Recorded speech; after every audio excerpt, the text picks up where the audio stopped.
रफ्तार crash course में आपका स्वागत है। मैं अरुण सर और आपके मैट्रिक परीक्षा 2026 की मैथ सब्जेक्ट की तैयारी करा रहा हूं।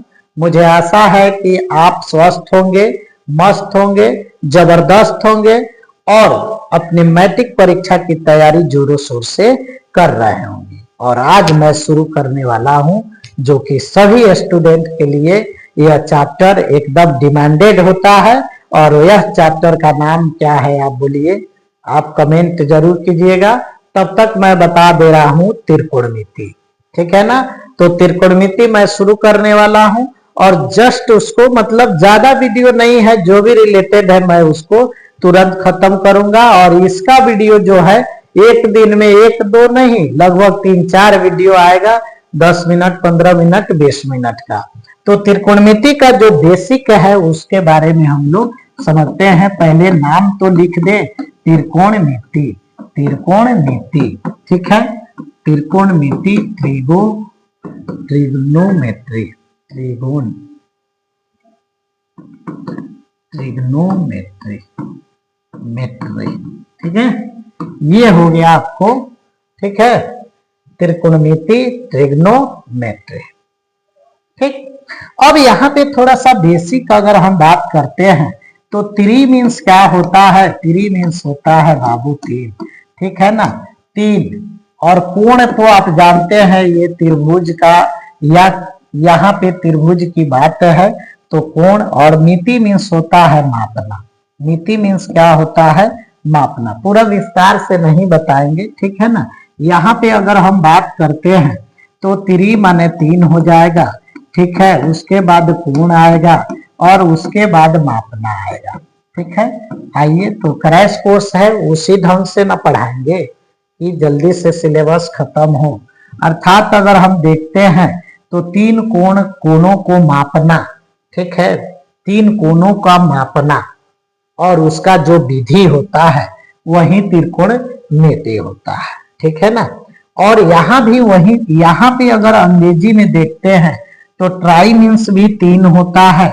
ट्राई मीन्स तीन होता है, ठीक है। गौन मीन्स क्या होगा, गौन मीन्स भुजा होगा। यहाँ पे गौन मीन्स क्या होगा, भुजा। गौन मीन्स भुजा होगा।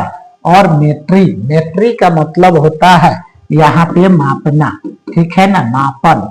यानी तीन भुजाओं को अगर माप रहे हैं, ठीक, और उनकी जितनी भी विधियां है उसको हम ट्रिग्नोमेट्री कहेंगे, ठीक है ना। यानी कहने का मतलब यह है, इस त्रिकोणमिति चैप्टर में आपको तीन कोण का मापना या तीन भुजाओं की मापना, ठीक है ना, यानी तीन कोणों को मापने की विधि और तीन भुजाओं की मापने की विधि, ये दोनों क्या है, ये इसमें इंक्लूड है। ये दोनों मिल गया तो उसी को हम क्या कहेंगे, त्रिकोणमिति कहते हैं। त्रिकोणमिति यानी कहने का मतलब यह है, इस चैप्टर में आपको तीन कोणों को मापने से रिलेटेड क्वेश्चन आएंगे या तीन भुजाओं को मापने से रिलेटेड क्वेश्चन आएंगे, ठीक है ना। तो ये त्रिकोणमिति का यह बेसिक बात हुआ, ठीक है ना। ये रफ्तार क्रैश कोर्स है, इसलिए आपको उतना ही बताया जा रहा है जितना से आपका मैट्रिक परीक्षा 2026 एकदम बेहतर तरीके से निकले, 100 में 100% मार्क्स आपको आए, ठीक है।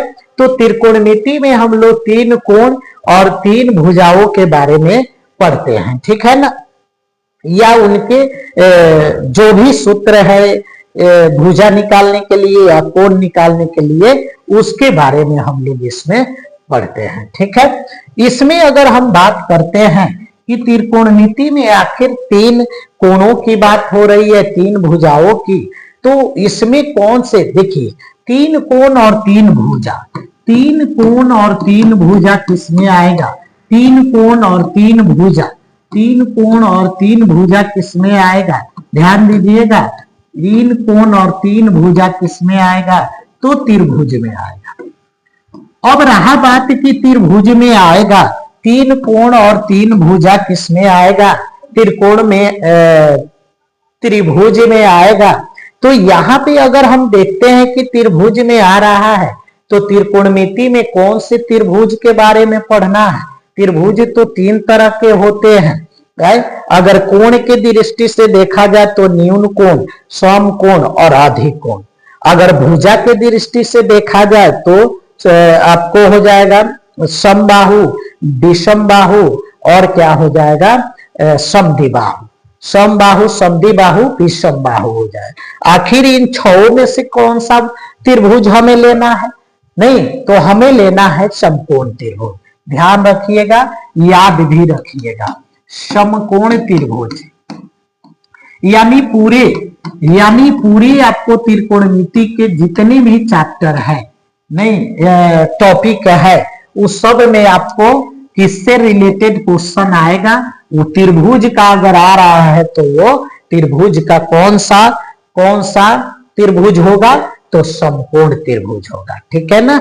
यानी त्रिभुज में हमें समकोण त्रिभुज से रिलेटेड कोणों के बारे में पढ़ना है और उनके भुजाओं के बारे में पढ़ना है।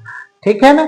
यानी समकोण त्रिभुज के कोण को भी कभी ज्ञात करना है और समकोण त्रिभुज के भुजाओं को भी ज्ञात करना है। यह रफ्तार क्रैश कोर्स है, इसलिए थोड़ा रफ्तार में चल रहा है। ठीक है ना? समय बहुत कम है इसलिए आपको, लेकिन जो बेसिक है और जो जरूरी है वो मैं आपको बता रहा हूं। अब यहाँ पे अगर हम आते हैं समकोण त्रिभुज में, तो समकोण त्रिभुज ऐसा ही ना बनता है। समकोण त्रिभुज में एक 90 डिग्री होता है।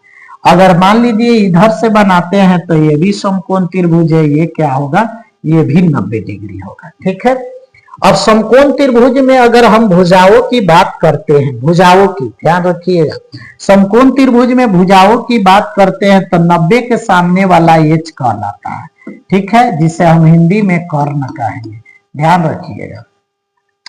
अगर हम इसमें अगर देख रहे हैं, ध्यान दीजिएगा, अगर इसमें किसी न्यून कोण को अगर हम चिन्हित कर देते हैं तो न्यून कोण के सामने वाली जो भुजा होगी वो लंब हो जाएगी, यानी कि ये क्या हो जाएगा? लंब है। न्यून कोण को चिन्हित कर रहे हैं, तो चिन्हित अगर नहीं करेंगे तो ये लंब होगा, चाहिए हो ई लंब तो ई आधार, ई लंब तो ई आधार। लेकिन अगर चिन्हित है तो चिन्हित वाले के सामने वाली भुजा हमारा पी होता है। 90 डिग्री के सामने वाला हमेशा एच होगा, कर्ण होगा। जो बच जाता है बाबू वो आधार होता है। इसको हम लोग बी से सूचित, ये बी होता है। अगर यही काम अगर इसमें हम न्यून कोण डिनोट कर दे, ध्यान दीजिएगा, समझिए, न्यून कोण अगर डिनोट कर दे तो 90 के सामने वाला तो हमेशा कर्ण होता है, ये कर्ण हो जाएगा, एच हो जाएगा।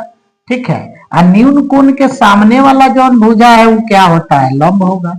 देख लीजिए, यहाँ न्यून कोण हम दिए थे चिन्ह, तो यहाँ पे पी लंब हो गया, लेकिन अब ऊपर दिए तो नीचे वाला हमारा क्या हो जाएगा? लंब हो जाएगा, और यहाँ पे पी हो जाएगा, और जो बच गया बाबू ये क्या हो जाएगा? ये बी हो जाएगा।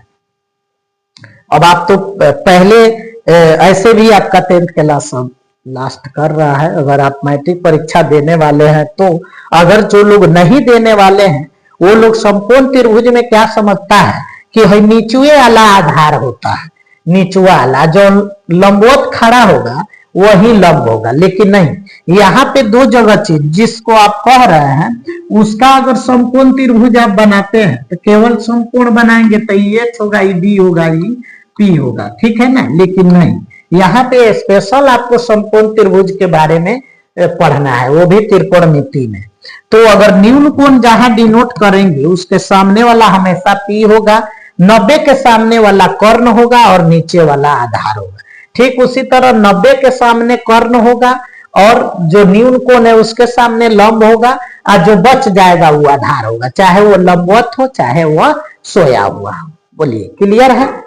समझ आ रही है कि नहीं? पढ़े तो होंगे, रिवीजन करना है तो रिवीजन में तो और समझ में आ रही होगी। ठीक है? इसको हम पुराना कोण भी बोल सकते हैं। 90 डिग्री यानी समकोण त्रिभुज में यह हमेशा रहेगा, इसको आप पुराना कोण बोल सकते हैं। पुराना कोण के सामने एच होगा, कोई भी भुजा होगी तो इसके सामने वाली भुजा एच होगी। न्यून कोण के सामने इसको नया कोण बोला जा सकता है। क्या बोल देंगे? नया कोण। नया कोण, नया कोण के सामने पी होगा और जो बच गया वह क्या होगा? बी होगा। तो चलिए एक ट्रिकली बात कर लेते हैं। नहीं, 90 डिग्री को हम लोग क्या बोलेंगे, पुराना कोण। यानी पुराना कोण के सामने क्या हो जाएगा, पुराना कोण के सामने हो जाएगा सामने वाली भुजा एच, यानी कर्ण, कर्ण एच हो जाएगा। ठीक है। और नया कोण यानी न्यून कोण जो भी होगा, चिन्ह लगा हुआ, चिन्ह लगा हुआ न्यून कोण जो होगा उसको हम क्या मान लेंगे, नया कोण। क्या मान लेंगे, नया कोण। तो नया कोण जो होगा वो क्या हो जाएगा, नया कोण जो होगा बाबू वो हो जाएगा हमारा हमेशा हमेशा लंब हो जाएगा P। और शेष जो बच जाएगा, जो बच जाए, शेष बच गया, जो शेष बच गया, नहीं शेष में बचना ही होता है, माने शेष बच गया वो हो जाएगा हमारा आधार। आधार माने B हो जाएगा। ठीक है ना। हमेशा ध्यान रखिएगा, हमेशा हमेशा हमेशा पुराना कोण के सामने कर्ण होगा, एच होगा।